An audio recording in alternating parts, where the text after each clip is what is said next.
Մոտ մեկ ամիս առաջ էկոնոմիկայի նախարարությունում հանդիպում է տեղի ունեցել եւ մենք քննարկել ենք այդ հանդիպման շրջանակներում ընդունել ենք ի գիտություն, որ փակ է այս պահին աշխատանքներ է տարվում, ձկնաբույծի կողմից էլ աշխատանքներ տարվում, ՍԱՏՄ-ի հետ համատեղ բոլոր ստուգումները անցել ենք, ոչ մի որակական խնդիր չունի հայկական իշխանը ամբողջությամբ համապատասխանում է։ Մի խոսքով այդ քննարկումներից հետո եկել ենք մի եզրահանգման պարոն Պապոյանի հետ, որ անպայման պետք է դիտարկվի ձկնաբույծի աջակցության ծրագիր, որպեսզի այս դժվար փուլում ձուկ արտադրողը կարողանա դիմանալ, մինչև որ կարողանա իրեն թույլ տալ ուսումնասիրի այլընտրանք շուկաները։ Դուք փոխհատուցում նկատի ունեիք։ Տեսեք, հեսա վերջացնեմ կասեմ, այլ շուկաները, նենց չի որ սահմանափակումները մտցրել են, նոր ենք սկսում, երեք մտցրեցին, այսօր սկսեցինք սահմանափակումները ուսումնասիրել։ Գործարար համայնքը նենց է, որ ինքն իրենով բոլոր հնարավոր երկրները հետաքրքրված շրջանակները ուսումնասիրում է տարիներով հանդերձ։ Եվ այդ ուսումնասիրությունների արդյունքում է, որ ստեղծվել է եւ կենտրոնացվել է դեպի Ռուսաստանի Դաշտություն։ Խոսքը ձուկ ձկնամթերքի մասին է։ Իսկ ինչ վերաբերում է աջակցությանը, ժողովուրդ ջան, մենք պարոն նախարարի հետ քննարկման արդյունքում տեսեք, ասել ենք, որ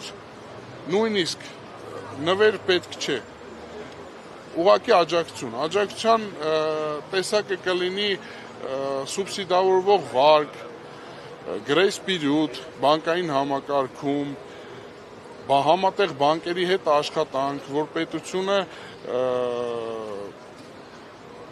հայ ձկնաբույծի կողքին լինի, որ բանկը դիտարկի, որովհետև այսօր բոլոր բանկային եւ ֆինանսական կառույցները արդեն 2 ամիս է ձկնաբուծությունը համարում են կարմիր գիծ, այսինքն ռիսկային գոտի։ Իրանք ոչ մի բան չեն դիտարկում։ Ոչ գրավի առարկա, ոչ անգրա, ոչ մի ձև չեն դիտարկում։ Հիմա մեր բանկերը եւ ֆինանսական մյուս կառույցները։ Հիմա մեր խնդրանքն ու պահանջը ինչու՞մն է կայանում, որ տարիների ընթացքում մեր համայնքը ձկնաբուծական պետության կողմից ոչ մի աջակցություն չի ստացել։ Նույնիսկ չի ստացել այլընտրանքային արևային կայանների տոկոսների մասով։ Ինչու եմ դա շեշտում, որտեղ ամբողջ Հայաստանում միջինացված 2-ից 3% են բանկերը, արևային կայանները տրամադրում, նույն գյուղատնտեսությունը կլինի, արդյունաբերությունը կլինի, նույնիսկ այդ ոլորտում ձկնաբույծը 13-ից 14% է տալիս։ Հիմա տարբեր վերջի տարիների, 10 տարիների ընթացքում տարբեր ֆորս մաժորների մեջով ենք անցել։ Եղանակային պայմաններ, կուրսի տատանումներ, պատերազմի մեջով ենք անցել։ Այդ ամեն ինչը ձկնաբույծը մենակով անցել է։ Ոչ մի աջակցություն, ոչ խնդրելա, ոչ պահանջելա, հասկանալով, որ ինչքան կարող ենք դիմանանք պետությանը, չդիմենք, ավել ծանրաբերվածություն չլինի։ Բայց այս փուլում, այս սիտուացիայում դիմանալ չի լինում։ Ինչին դիմանաս։ Դա ինչ-որ ֆիզիկական աշխատանք չի, որ դիմանաս։ Հոսանք վճարելու ոչ չդիմանաս։ Ճանապարհները բաց են, փաստաթղթերի առումով հնարավորություն կա, կառավարության նիստում է հայտնել։ Շատ լավ, սենց մի հատ օրինակ բերեմ Եվրոպա տանելու հետ կապված, ժողովուրդ։ Ես ենթադրենք 20 տարի է բոքսով եմ զբաղվում, այսօր զարթնել եմ, ինձ ասում են, եղբայր, դու էլ բոքսով չես զբաղվում, արի գնա ֆուտբոլ խաղա։ Կարամ մի անգամից անցնեմ ֆուտբոլին։ Գործիքական պետք է լինի, շուկայի ուսումնասիրություն պետք է լինի, լոգիստիկ եզրերը պետք է գտնենք, սկսած վարորդներից մինչև վերջի ստացողը, դրանք ամբողջը խնդրահարույց հարցեր են, ամբողջ ծավալով այդ ամբողջը խնդրահարույց է։ Ինչի, մի քանի կոմպոնենտ ասեմ։ Առաջինը,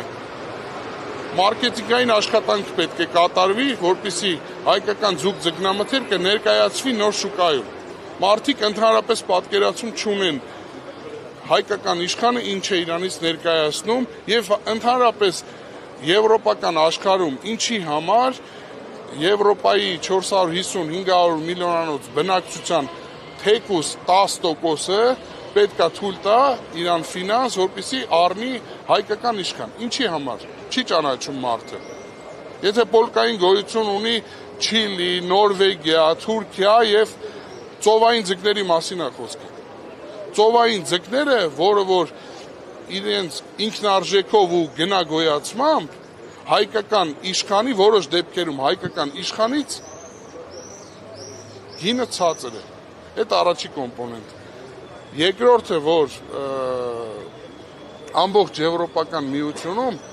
ձկան կերը ամենալավ կերը, որը համարվում է եվրոպական, չիլիսկի, նորվեգական, 1 եվրոն չի գերազանցում ձկան կերի արժեքը։ Դա 400-420 դրամ է այսօրվա կուրսերով։ Հայաստանի Հանրապետություն դրա արժեքը 800 եւ ավել դրամ է։ Դա մեզ ինչ որ բան հուշում է, թե չէ, եթե ձուկ արտադրելու մեջ 80-85% ավելը ինքնարժեքը ձևավորվում է, ելակետային տվյալ համարվում է 1 կիլոգրամ կերի արժեքը։ Այսինքն եվրոպական համայնքը ելակետային տվյալ ձուկ արտադրողը վերցնում է 400 դրամ է, հայ արտադրողը վերցնում է 800 դրամ։ Ես անցյալ շաբաթ մի արտահայտություն արեցի, խոսքը վերաբերում էր այդ ինչ ֆոկուս պետք է անենք, որ մենք այդ հարաբերակցությունով անցնենք այդ բարիերը։ Երկրորդը, հետո հետաքրքրացնենք եվրոպական համայնքին, որ մեր ապրանքը առնի։ Երրորդը անցնենք խնդրահարույց հարցերի։ Լոգիստիկան վարորդները վիզա ունեն, չունեն։ Վարորդը այսօր ասում է, ես պիտի 8-9 ճանապարհ գնամ։ Հետս էլի մարդ պետք է նստի։ Այդ 8-9 ճանապարհին մութ անտառ է դա, այդ մարդիկ այդ ուղղություններով չեն գնացել։ Դե ասում են մի օր պիտի սկսեք, թե ոչ։ Լավ, մի օր սկսում ենք, բայց այդ մի օրը մենք չենք պատրաստվում սկսել ֆորս մաժորային սիտուացիայում ու այդ մի օրը սկսել բանկային ուշացումներով, պետական վճարման ուշացումներով, հոսանքի վճարումներով, մարդիկ 2 ամիս աշխատավարձ չեն ստացել, այդ ուշացումներով եւ ամենակարևոր կոմպոնենտը ես չեմ պատրաստվում իմ ձկանը կերճ տամ, բոլոր միջինացված բոլոր տնտեսություններում այս պահին 15 օր կամ բացարձակ կերճ չեն տալիս կամ տալիս են մինիմալ։ Այսինքն այդ մինիմալ կերը 0.2%-ով եթե կերակրում ես ձկանը, ինքը ոչ աճում է, ոչ իջնում է։ Այսինքն դու կերը պրոստը լցնում ես ջուրը։ Մենք այդ 5 պայմաններում եթե պետքա մի օր սկսենք, ժողովուրդ, մենք այս սիտուացիայում այդ մի օրը չի գալու։ Ինչի չի գալու, որովհետև դու արտադրական ցիկլի հետաձգելիություն պետք է ապահովես, որ կարողանաս ինչ որ մեկի հետ պայմանագիր կնքես, ինչ որ մեկին հետաքրքիր լինես։ Միացում եք հանդիպել ու եւ ինչ ասել։ Տեսեք, մենք մի ամիս առաջ հանդիպումը կրկնվեմ, եղել է էկոնոմիկայի նախարարի հետ, էկոնոմիկայի նախարարության շրջանակներում։ Այդ մարդիկ մեզ ոչ մի հստակ պատասխան չեն տալիս։ Այսինքն, այս շաբաթ անցավ, մյուս շաբաթ անցավ, մյուս շաբաթ, հիմա խնդրում ենք հանդիպենք փոխվարչապետի հետ, եթե այս պահին Տիգրան Խաչատրյանի հետ, եթե ղեկավարը ինքն է, բացատրենք խնդիրները եւ աջակցություն պահանջել։ Եվ աջակցություն ենք ակնկալում ու պահանջում, եւ որս համայնքը մնա վերջը ժողովուրդ, այս ոլորտը ինքը իրանից փոքր ոլորտ չի ներկայացնում։ Կարող է ինչ որ մենք բոլորը սովորել ենք մրգից ենք խոսում, բանջարեղենից ենք խոսում, այդ միրգ բանջարեղեն արտադրողի ցավն էլ տանեմ։ Բայց ես իմ ցավը պետք է հələ տանեմ, հետո նոր մնացածի ցավը տանեմ։ Չեմ կարա ես տենց պաֆոսնի խոսեմ, էլի։ Ձեր ընկերությունը ոնց է կոչվում։ Վանկա Retail Group։ Ժողովուրդ, տեղական շուկայի հետ կապված մի բան ասեմ, որպեսզի հանրությանը պատկերացնելի լինի, քանի որ վերջի ժամանակաշրջանում բոլորը մեկնաբանություններ են թողում։ Ձեր ձուկը սենց, ջուրը սենց, կերը սենց, տեղական շուկան Հայաստանի Հանրապետությունում արտադրվում է։ Խոսքը ծիածանապայլ իշխանի մասին է, մեր բոլորի իմացած իշխանի մասին։ 25-ից 27 հազար տոննա արտադրանք ունի Հայաստանի Հանրապետությունը։ Տարեկան 25-ից 27 հազար տոննա։ Դրան ավելացնեմ 25-ից 27 հազար տոննան, ինչի հիմա վրա ձևավորվել է։ Կառավարությունը ձկնաբույծին պարտադրել է, որ մի լիտր ջերով դու պետք է արտադրես 700 կիլո ծիածանափայլ իշխան։ Այդ որ մեկնաբանություններ են գերում, ագահություն եք անում, այսքան չարտադրեիք, այնքան արտադրեիք, հիմա էլ որ պրոբլեմ չի լինի, դա պարտավորված է եղել։ Մի քիչ առաջ իմ գործընկերը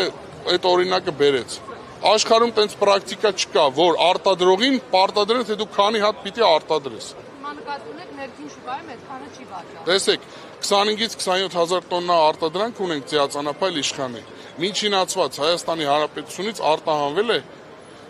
12-ից 13 հազար տոննա։ Ցուցանիշ ենք ունեցել նույնիսկ 14500 տոննա։ Խոսքը ամբողջ ծավալով Ռուսաստանի Դաշնության մասին է։ Ժողովուրդ, այդ արտահանումը 1 օրում կանգնել է, արդեն 2 օր է կանգնել է։ Հիմա առաջ եթե 27-ից կեսը լավ, սենց կես անենք, որպեսզի պատկերացում լինի։ Կեսը արտահանվում էր, կեսը տեղական շուկայում էր վաճառվում։ Խնդիր չկար, բայց հիմա կես չկա, ամբողջը լողավազաններում նստած է։ Ամբողջ խմբականակը լողավազաններում նստած է։ Դες ռուսական կողմից ասել են արտահանման ինչու՞ չէ հայկական։ Չէ, ռուսական կողմից մենք անցել ենք ստուգում, երկու ընկերություններ անցել են ստուգում, համապատասխանություն են ստացել, ռուսական կողմը հաստատել է, որ այս գրավոր է հաստատել ՍԱՏՄ-ի հետ, որ այս երկու ընկերությունները կարող են իրականացնել արտահանում։ Մենք էլ այդ նոր տրված պահանջների շրջանակներում դա կլինի լաբորատոր փորձարկում, մոնիտորինգ տնտեսությունների մի քանի կոմպոնենտով առաջ ենք շարժվել, բայց այսօր սպասում ենք պատասխանի։ Խոսքը երկու ընկերությունների մասին է խոսքը։ Չէ, չենք արտահանել։ Այդ երկուսից մեկը դուք եք։ Չէ, մեկը ես չեմ։ Ես արտահանող բացի այն, որ արտադրող եմ ձկնաբույծում, նաև արտահանող կազմակերպության ղեկավարը։ Չէ, արտահանող։ Այդքանը ժողովուրդ չէ։